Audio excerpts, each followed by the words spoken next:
Okay, so you want me to talk about how C2 Nahida works. For that, we're going to have to start with a little bit of other information. So first, let me talk a little bit about like Hyper Bloom, Burgeon, Bountiful Core. Now, these three reactions cannot crit. So your crit rate on your Electro character, your crit rate on Nahida, or anything like that does not affect this. These reactions cannot crit unless you have C2 Nahida. This is part of her C2. And if we actually read the C2, it says opponents that are marked by her skill, that mark, applied by Nahida herself will be affected by the following effects. Burning, Bloom, Hyper Bloom, and Burgeon reaction damage can score crits. The crit rate is set to 20 over 100. You can never increase this by any means. So 1/5 of the time, it is going to double the damage. That's essentially what this means. The second part is that within 8 seconds of being affected by Quicken, Aggravate, or Spread, the defense of the enemy is decreased by 30%. So we're going to look at both of these. First off, we're going to start with my Nihlu Bountiful Core, and we are going to see what Coco, being the main Bountiful Core creator, is going to be hitting with Bountiful Cores, and then you're going to see a large green number appear every so often. That is the crit. That is not possible without C2 Nahida. Now, of course, I am using one of my mod Clouds C6 R1 Nahida for this, so that's why we're doing it in co-op. So for this, we're going to be fighting the Mechanical Array in Inazuma, and as you can see, Coco's blooms are going to be hitting right around 45k without the crit. With the crit, you're going to see this random 90,000 big green number hit.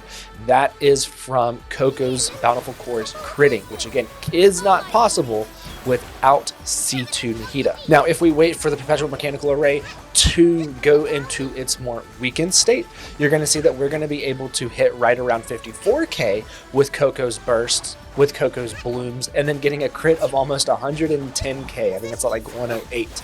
So you can see how valuable this C2 is in something like Bountiful Core. Yes, this does also work in a Hyper Bloom team. So if you have Raiden or Kuki triggering the Hyper Blooms, 1/5 of the time, 20% of the time, it is going to get double the damage, which is crazy because of how much damage Hyper Bloom and something like Burgeon already does.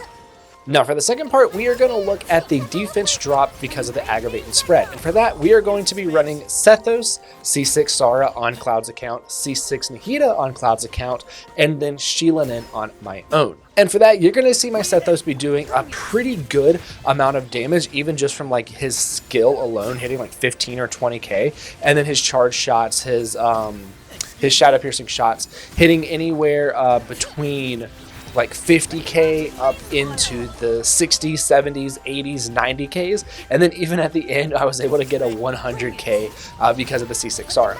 Also, this is nowhere near the amount of damage that he would be able to hit because the C6 Sara does not have a good high base attack weapon, so it would even be able to go up even higher. Sheilanen also does not hit the threshold of defense for her signature because my Sheilanen's not fully built. But you can still see that this is doing a ton of damage. The defense drop on the enemy is super, super good for an Aggravate or Spread team, right? If we were doing something where we wanted to really focus on Aggravate and Spread, like with Raiden or with like Alhaitham or something like that, or Fischl or Yaimiko, something like that, this is going to be very, very good because Nahida is going to increase your EM as well as give you that defense shred.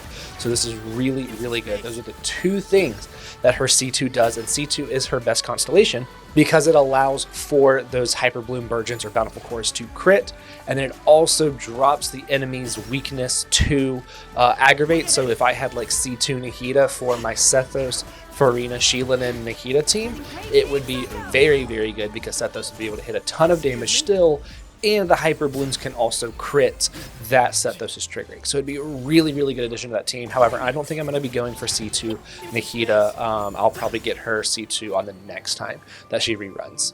So I hope that explains how C2 Nahida works. If you do have any more questions, leave it down in the comments. Myself or somebody else, be sure to answer it. Kuki has green hair, I have green hair, and I will see you in the next one. Do you like that last shot? That was...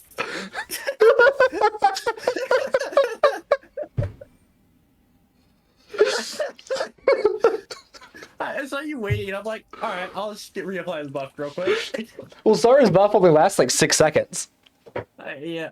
I mean, I also had to put his burst up at the end, too. That was great. That's the highest I've hit with Sethos, which is pretty good.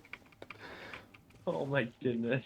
Okay, I mean, have you looked at Nahida C2? It drops enemies' defense by 30% once you cause an aggravate or spread.